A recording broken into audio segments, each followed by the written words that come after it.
GPE viewers, we're back from commercial break. I'm Ed Kiebler. This is Jayden and Chris, and we're going to talk a little bit about CNC head porting today. We want to talk about some basic things on CNC porting cylinder heads. And Chris, you've been at this business a long time, and you understand CNC porting and what goes with it. Talk a little bit about why we want to CNC port a cylinder head. Well, I mean, so in this industry, we're all about horsepower. Let's get some power out of it, okay? So depending on how much power the customer wants to make, we may have to CNC port the heads. Now, general rule of thumb, it's 1 CFM makes 2 horsepower, okay? So if a customer calls to me and they're building an LS platform motor, let's say 427 inches, and they want to make 800 horsepower, okay? That means I'm going to have to provide a head that flows around 400 CFM. Now, most any of your factory stock castings, they're not going to come close to that. They're going to have to be CNC ported. Most of your aftermarket stuff is going to have to be CNC ported. So for the 101, if you can look at flow numbers on the stock cylinder head or a ported cylinder head and look at those numbers, I generally like to reference somewhere around 600 lift. That'll give you a pretty good baseline for a street strip type engine. Look at 700 lift if it's an all-out competition, and look at the cylinder head choices that you've got in front of you. And if it adds up to the horsepower that you want, then that head is fine. If not, you're going to have to go and have a set of heads CNC ported, and that's where the EM69 and a 5-axis type machine it gives us the ability to take a design. The machine will digitize that, in which we went over in a previous episode in the Engine Performance Expo. And so, you know, the reason we CNC port is the hunt for horsepower. And depending on how much CFM that customer needs, you may have to CNC port a set of cylinder heads. So, talking about that, Chris, you know, one of the things that I've always seen, you get on these chat rooms and you see this guy's got a 215 CFM intake port or a 275 or whatever it may be. When is it detrimental, and I know we're talking about porting, but when is it detrimental to actually have a CNC ported head? Where is it velocity? Is it CFM? I mean, velocity and CFM, I know, go sort of hand in hand, and you can have way too much CFM and not enough velocity. So could you elaborate just a little bit on that? I know we're not going backwards. I mean, no. I mean, we're really not. And that's, you know, we're here to educate. And again, not being a degreed engineer, not being an engine builder, not being someone as smart as this young man that can run this type of equipment, I have to go the way I was taught. So we'll go back to 3rd grade, and I was the fat kid and never won the 50-yard dash, so I was volume, okay? Velocity is what wins races, okay? So we're after port velocity, and we're after port velocity with the minimum cross-sectional area. We want a head that moves air, and we want to do it in that smallest cross-sectional area. People can state runner volumes and look at all this, and that's all dandy, but it really doesn't tell you the true essence of what the cylinder head is. We need to measure that minimum cross-sectional area. And with the Rottler EM69, Jayden can give me that number, and it's an important number when I'm dealing with an engine combination for a customer. So for us, I mean, velocity is key. Valve diameter, velocity, we look at that to be able to get that customer their bang for the buck.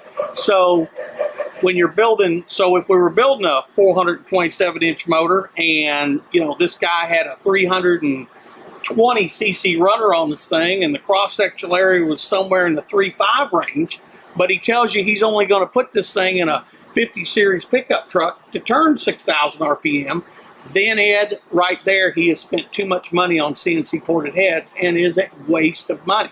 Again, and you'll hear me say this throughout any episode that we do, math. You've got to calculate out that math, and that cross-sectional area is important. So Yeah, because that's one of the things I see is, you know, a guy's looking on Facebook Marketplace and he runs across this super screaming deal on a set of CNC ported cylinder heads, and he thinks he's going to grab that set of cylinder heads, bolt it on his truck or car or whatever it may be, and suddenly he's going to make all this extra horsepower when it could turn out to be what I would call a turd.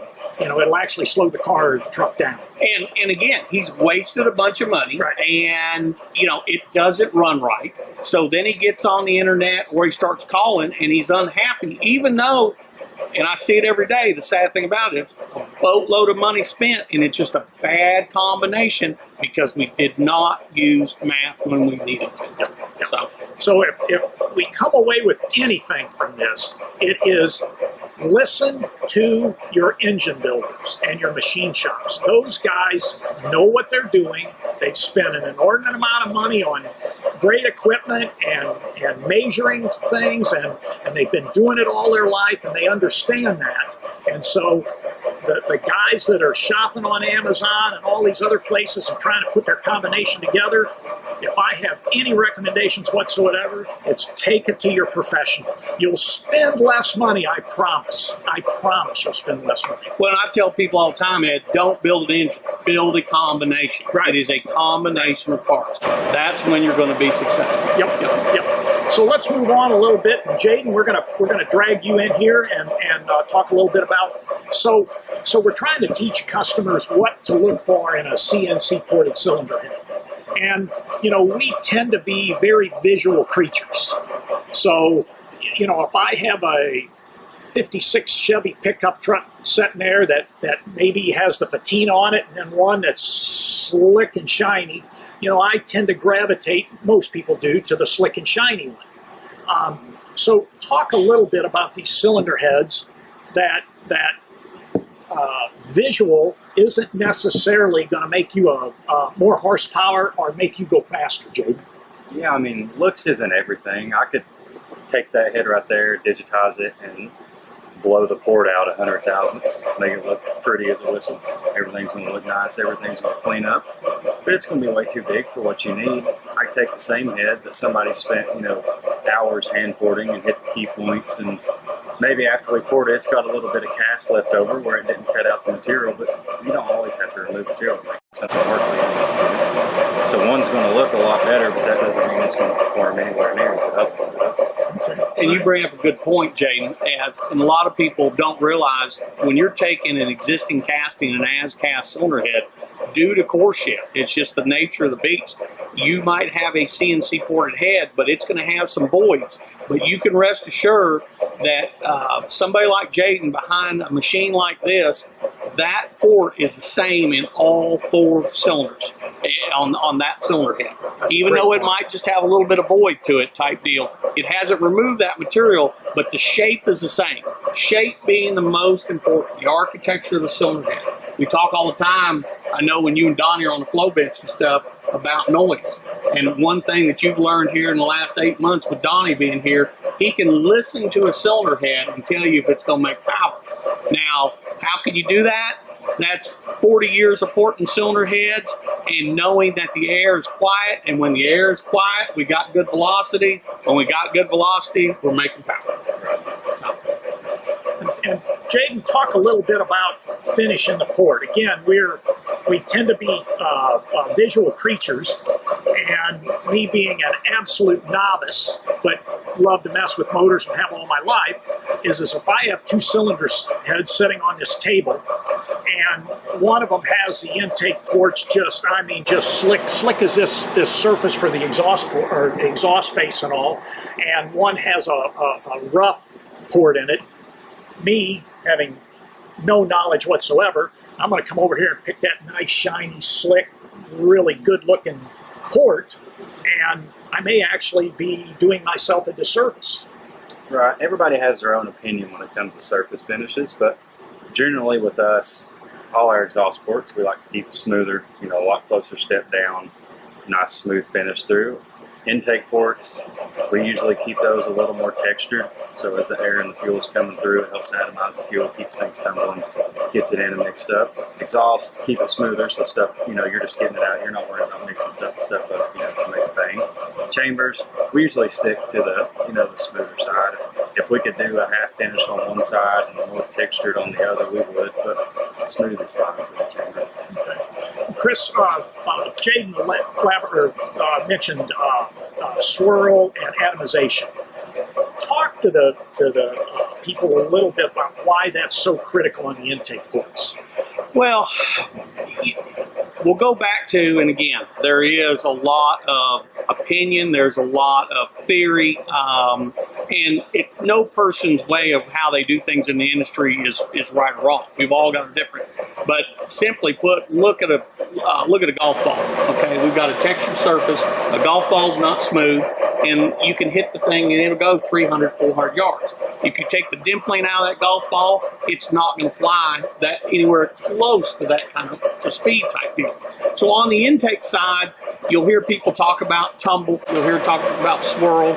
You'll hear people talk about laminar flow. In laminar flow, again, I have to speak in dumbed down terms because I'm not the sharpest tool in the shed, but laminar flow is basically, for lack of a better term, an eddy of air going across those rough edges, and with anything dropping out of suspension, it'll drop down on that laminar flow, and that laminar flow will help carry that into the combustion chamber and into the cylinder. So it's almost like a skateboard. So what we've seen as far as finish goes, a lot of guys will have a fairly rough surface, maybe compare it to an 80 grit on the intake side to create that laminar flow. They'll also burr finish in the intake manifold because the intake track is all one, and they feel that it's a much better situation for that. So, and then on the exhaust side, the smoothness, you hear the baby's butt, keeps the carbon out of it. That's what we look for. But that right there is kind of the basics as far as texture and surface finish. All right. Well, that's super helpful. I've learned some stuff already. Jayden, how about if we go ahead and fire this machine up and show the audience about cylinder head porting and how we go about it. Now, you've digitized that port area already, so it's set up. You've actually gone in and touched a bunch of different planes and gathered data, and you've manipulated that data, formed a 3D model that you can visually look at, and now what you're going to do is actually port that cylinder in. Is that? Yep. It's ready to go. Go ahead. Well, if you two are going to do that, then I'm going to get back to the office and answer a few phone calls, and I'll leave you two gentlemen at this. All right. Thank you, Chris. Thank you. Jayden, let's fire this thing up and show the audience what we can do here. So, Jayden, I noticed that we've got a very small end mill in here, or ball end mill, I should say. Is that a 1/4 inch or 3/16? And the reasoning behind such a small ball end mill? Actually, no, that was an 1/8 inch. Okay. We're doing combustion chambers, I think, is our first order of business here. And the reasoning behind such a small ball end mill, is that to make sure that we get the true contour in the combustion chamber?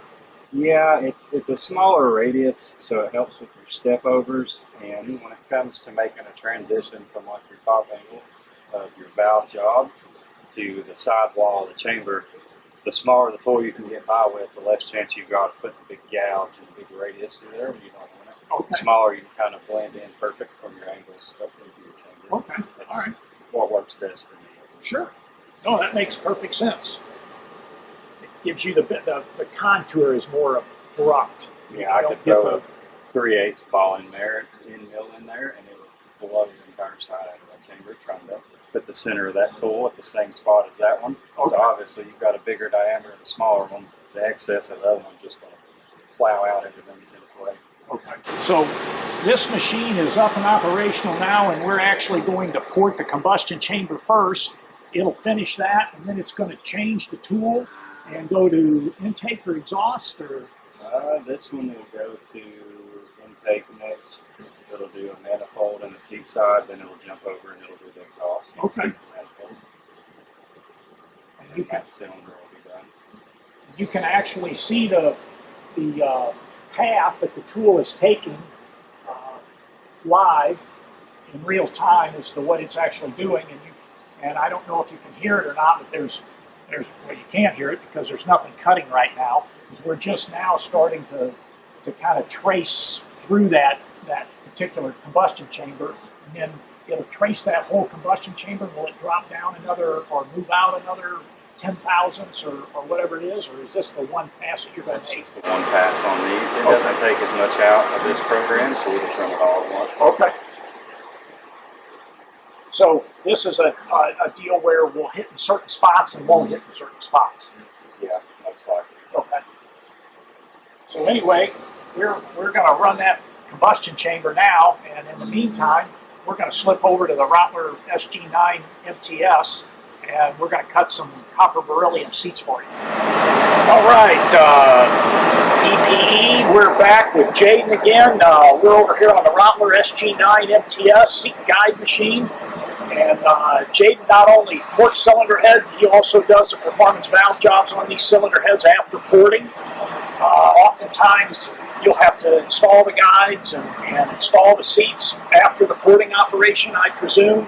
You usually port without seats or guides in it sometimes. It just depends on the application. We do, I guess, about half and half of both. Okay. All right, so sometimes yes, sometimes no. Yeah, and guys, usually we don't realize what we're going to do until we check them either out of the box or we'll take them out of the porting, put them in there. It just depends on it. The program we've got contours the top of the guide. We make sure it's something we check right from the get-go. So if we have to replace a guide, we do it from the start. We can put a new one in, and it's going to keep our shape going through the port. Okay. So, Jayden, let's talk a little bit. Again, this is kind of the soup or 101. Talk about the critical aspects. It's perfect for if you're working over somebody else's CNC port job. You can't always get it perfect, but that's usually my 3 key points I like to keep in mind. So, to get started, when we're getting ready to put this cylinder head in there, is there any prep work you do prior to bringing it? Now, obviously, the porting, but is there any other prep work you do to the cylinder head before you bring it over here to the seat guide machine? I usually check my guides and I'll get them sized however I want. So if I make a mistake and mess one up, I can change it. If it's after porting or whatever, I can change it. If I do a valve job first and I mess a guide up after, then I've just messed up my concentricity, so then I'm starting back at square one. So if I get all my guides where I need to, then I cut a seat. I know everything's going to be nice and concentric the way that I want it. So that's usually my first prep before I start doing valve jobs. And that makes sense. I've heard a lot, having been in this business for 47 years, one of the things a lot of customers don't realize is just because you have a new guide doesn't mean it's straight. Oh, Lord, no. You know, when you press a guide in, they, banana or contort or shrink or all of these things, and so you just can't assume just because you have a brand new set of heads there and a brand new guide that it is straight, round, and to size. Right. So you like to actually hone your guides before they come to the seat guide machine? Yep. And that'll help ensure straightness and things like that. I've actually seen customers that will use the carbide pilots because they fit so snugly that if the carbide pilot, if you have a 341 guide, if you use a 341 pilot and it won't go into the guide, they know that guide is bent or banana. And so they'll go back and either hone it, remove it, whatever it takes, but then they know they have a straight guide. And talk a little bit about why it's so important to have a straight guide. Well, with the straight guide, when it comes to doing a valve job, I mean, the cutter rides on the pilot. You know, the pilot sits down into the valve guide itself. So if that's not making contact like it needs to, or if it's shifted to one side, then when you cut your valve job, it's not going to be centered with your seat. So when the valve goes in it, it's going to follow the guide, but whenever you're cutting it at an angle, so nothing's going to line up like it needs to. Okay. That, and if you throw something in with a banana guide and a running engine, you're going to have one side of the valve is going to be riding on one side of the guide. You're going to wear the guide out in no time, if not the valve at the same time. So it's back to a quality job and making sure you get some longevity out of that engine. It's not just a one and done or a one summer and done thing. By honing your guides and making sure they're straight and round, you've got full contact area on the valve stem where you're not just touching one or two areas and prematurely wear the guide out. Right. So we were talking, and there's really three things, and so we've honed our guides, so we know that they're good, and so now we're looking for surface finish, the ability to blend, and concentricity. Is your three key points as to quality valve job. So what's the next step? I mean, we're gonna. What would you do next in order to give a good job? Do you have to select your pilots, or how do you know? For a guy sitting there at home and saying, "Man, I'd like to start doing this sort of work." What are some of the points that you look for? I mean, I could, being a novice, I could go grab one of those pilots and stick any of them in the guide, but I might be doing it wrong. What do you look for there, Jayden? I look for the pilot. I want it, I don't want to have to force it in there, because whenever you're using this machine, it's not going to force it down into a tone. You want it to slick fit in there, but you don't. If you look at the pilot, like this one case, you can see a step. So this is your size that changes. This is like your standard for whatever the tool holder is. You don't want this falling way down into the guide and that step being what's holding it into the guide, because then you're going to have play. If you've got it too loose, it's going to be sticking way up here. So whenever I select the pilot, I like it to, I want it to fall down in the guide enough where I can feel it poke through the bottom side, and to make sure that it's not bottom down onto the guide. So it's kind of just a feel thing you get for it, but it's kind of common sense when you get a choice. Yeah, so if it goes all the way in the guide, it's loose in there. And so you can feel the play to it. You can feel the play, and so then you don't have anything that's really guiding the cutter, do you? In other words, that's not moving. An accurate guide. Right. So if these seats tend to be around when you first start, and if you're hitting one side of the seat and your pilot isn't locked in the guide properly, it can deflect. Yeah. And so it's very difficult to get a concentric seat. You'll just fight yourself all day long with that one. Okay. All right. And then if it's too tight, you really end up the same way. You're not locating from the bottom of the pilot and the top of the pilot, which gives you stability. So it's really all about stability. Yep. Okay. Well, Jayden, if you don't mind, you want to step in here and throw a pilot in there and cut one of these beryllium exhaust seats for us, please? Yeah. This is sort of the first step to a project that we're going to be working with here. So we'll be dealing with cutting over somebody else's valve job in the report.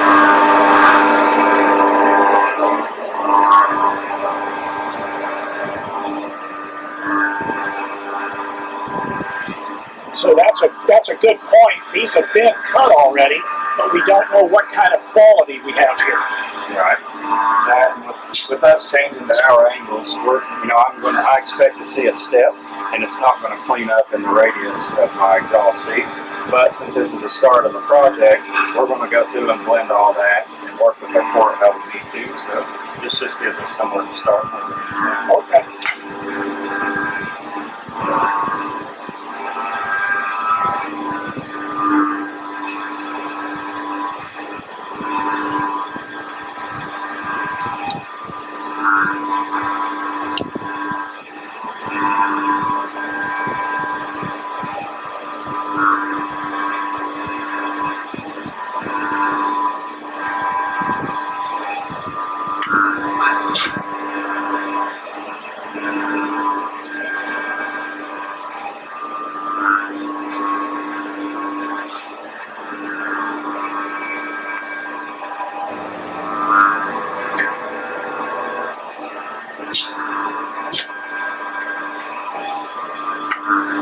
I don't know if you noticed, but Jayden brings the machine down so far and the light blinks, and what that is that's That's an operator indicator for Jayden to let go of the steering wheel on the machine, because the machine is centering itself and locking in place. And we don't want to, especially in a seat and guide machine, when we're trying to keep the seats as concentric to the valve guides as possible, we don't want to have any human influence on that.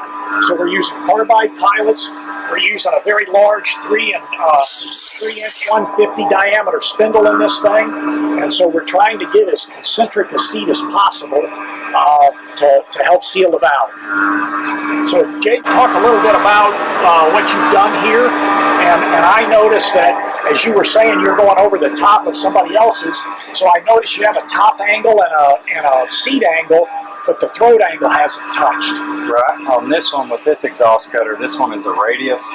So sometimes we use exhaust with all straight angles, sometimes we use radius. It just all depends on the application. But with this one, since this is our valve job over somebody else's, we had to cut it a little bit deeper. But I got my top angle to clean up, and I started to pick up my 45. And it's not going to clean into this radius because this is already somebody else's work, so they've already removed the material that my cutter would be cutting to shape. But I've got my 45, so now this gives us something to start, so we can go in, we can blend into the chamber as we want, and we can start reshaping this throat as we need to. Okay. And why is it important to reshape the throat? Does that have to do with flow numbers, or? Yeah. It has to do with flow numbers, and that's another thing. Every headquarter is going to have their own opinion as to what shape they want, but every head likes something a little bit different. So one size doesn't fit all. Exactly. Each combustion chamber or port design takes maybe a different look to the port, and probably different seat angles also. Yeah, and every application can change that for the same head as well. So the days of just a 45-degree seat angle are really long gone. Yeah, that's uncommon completely, just about. Yep. I mean, I've seen, and I've talked to some high-end head guys that tell me that they're trying to get away with 56, 57, 58-degree seat angles. Yep. But they stick a valve after if you get too radical there, your valve will actually stick shut. Yeah, it's going to wedge itself in there, really. Yep. So, can we check concentricity on this? Do we have a way of doing that, or do you use your vacuum gauge, Jayden? Or I usually I can listen to it, and I've got a gauge, which I don't have it pulled out and put together or anything right now, but usually you can drop a valve, kind of listen to the way it sounds, and listen to the way it bounces. So there's a good old point of view. This young man right here has been taught by some of us older guys, and before you had indicators to physically check seat concentricity, we used to check seat concentricity by the valve bounce. If the valve didn't bounce, you knew you had a seat that wasn't concentric to the guides, because the valve would hit it and just deaden it. But if you've got a good, and again, I don't recommend this, you should use your dial indicator, that's the last word, but if you don't have one, if you'll drop a valve, it'll bounce if the seat's concentric. Yep. And this one might not be a perfect example, because this one's kind of been lapped on, and I don't know if this one's been trued up on our valve facer, if it was just right there. That one don't bounce a lot. You can also see this valve moving a lot. This guide has a lot of clearance. Yep. So this is one that we haven't put finished guides into.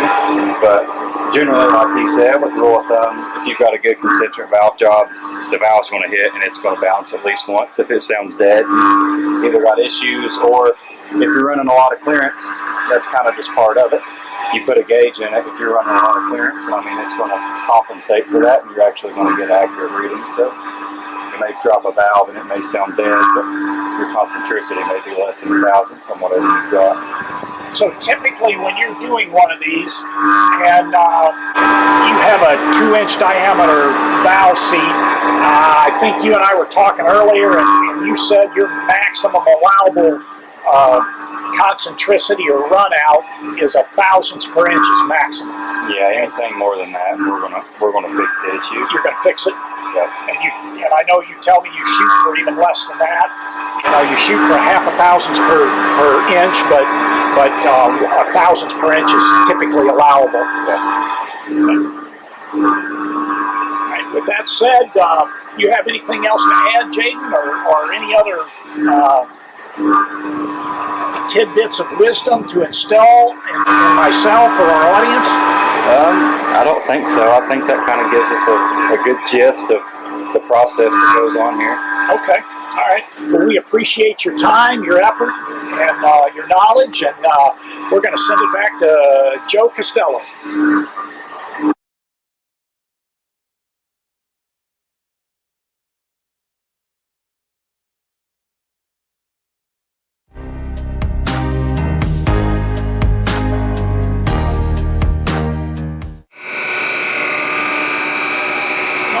We're back over here in the head department at Straub Technologies, and what Jayden is doing now is he's grinding some valves on the centerless valve refacer, the Rattler VR12. And just wanted to talk a little bit about a centerless valve refacer versus the chuck style valve refacers. They're a unique animal in that typically what you're doing is when you grind a valve with a chuck style machine, the machine is manufactured and you actually manufacture a collet or a chuck, and that chuck rides on bearings that are bored in a housing. And so there's tolerance stack up on all of these things. And so as a chuck style machine gets some years on it, all of those tolerances, they wear a little bit and they add up, and so you don't get as concentric a valve face to the stem as maybe you do on a centerless valve grinder year after year after year. And some of the unique things about the centerless valve grinders is you have to butt grind every valve first. So it is very important on a centerless valve refacer that you butt grind the end of the stem perpendicular to the stem. Without that, you won't get a concentric face. And what happens is we grind to a stop. So these wheels are canted in there, and they feed the valve back against a precision stop.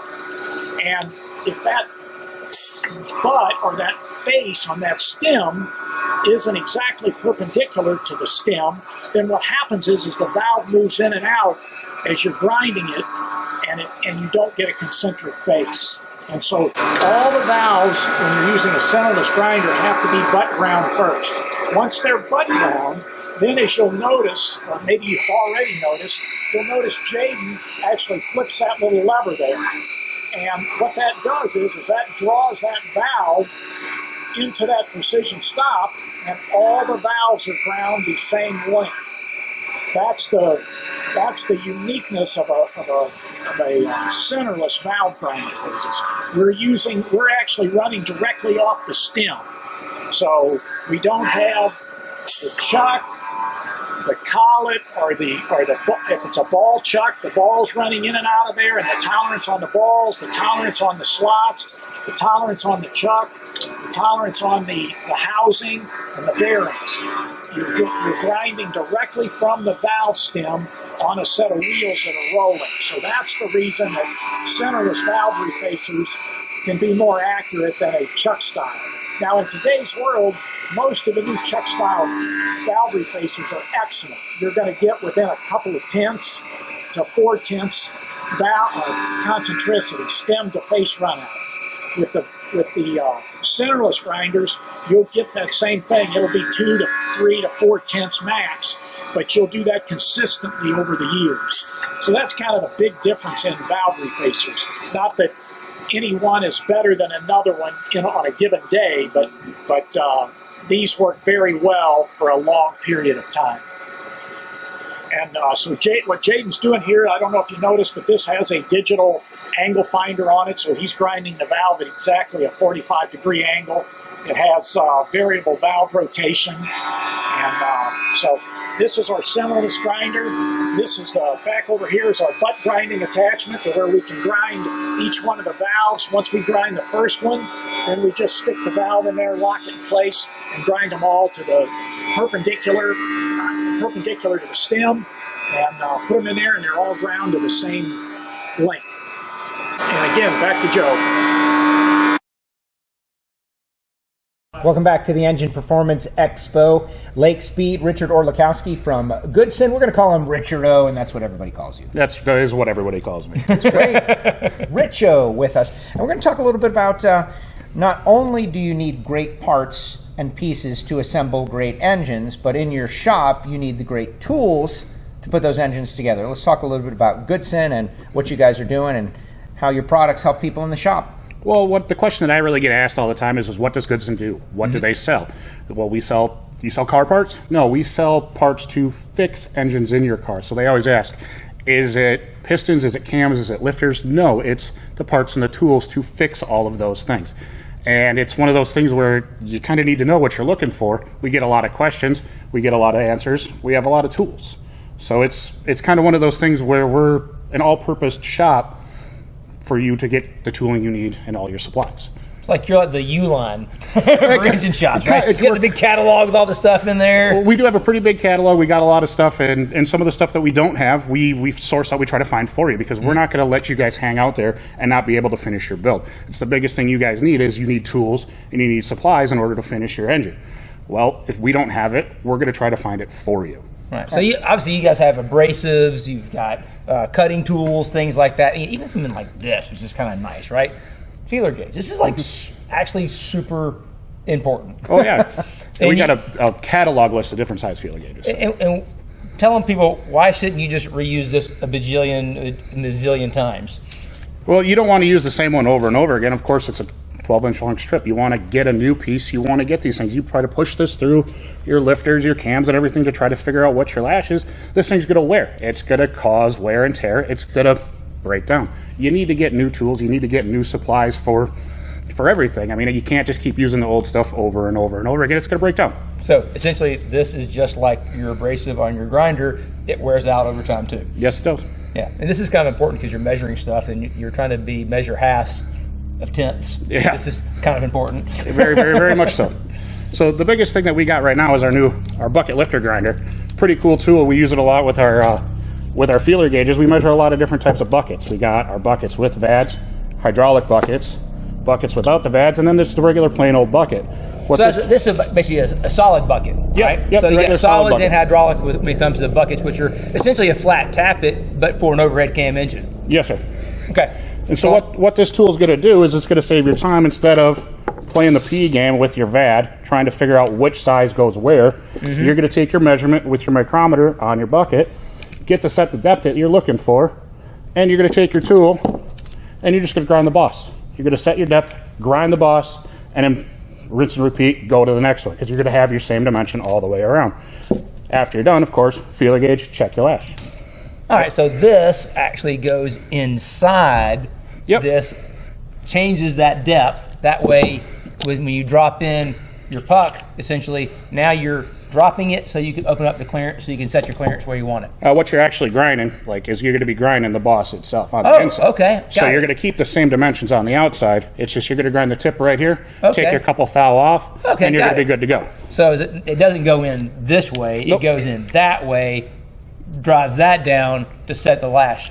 Correct. Yep. And that will work on both hydraulic and solids. It works on hydraulic, works on solids, works one with VADs, without VADs. So instead of changing that puck back and forth, you're just grinding the boss down. You're just going to change that one dimension instead of playing the old shell game where which VAD goes where.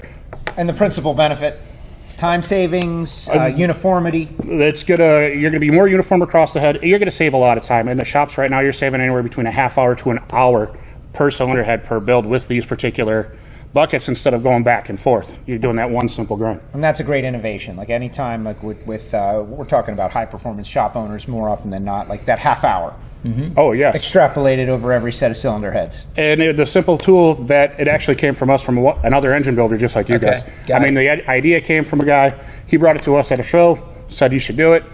We tested it. We took his sample, and now it's in the product line, and it's going out the door like crazy. That is amazing. Is there anything else that you would say to folks out there? Like you guys, in many ways, it seems like are a one-stop shop, a reliable provider of shop tools and like Lake said, abrasives, et cetera, and so on. Is there anything else we need to know as we move forward about the company? Goodson is the one-stop shop. You come to us for anything. You come to us with questions. We have a full-service tech line. Any questions you guys have, you can call us at any time. If we don't have the answers for you, we're going to find the answers for you because we don't want you guys high and dry where you aren't going to get the service you guys need for sure. Got it. Excellent, excellent. That's got to keep the shop rolling, Lee. Well, exactly. And I know that, hey, the next video we're going to Robert Yates Racing Engines, where Jimmy Barton and myself and David Lewis and the whole crew were putting together the short block in this engine. And guess what happened? We used some stuff from Goodson to do that, right? Because Jimmy's polishing the crankshaft, making sure it had already been polished, right? But he had to make sure everything's right. What do we use? Use some Goodson abrasives and tools to get the job done. So stay tuned. Check out the video with Jimmy putting together the short block. What a day, what a day, what a day. Yeah, my brain is swollen. I've learned so much today. They told us, don't start cars. We are not going to listen.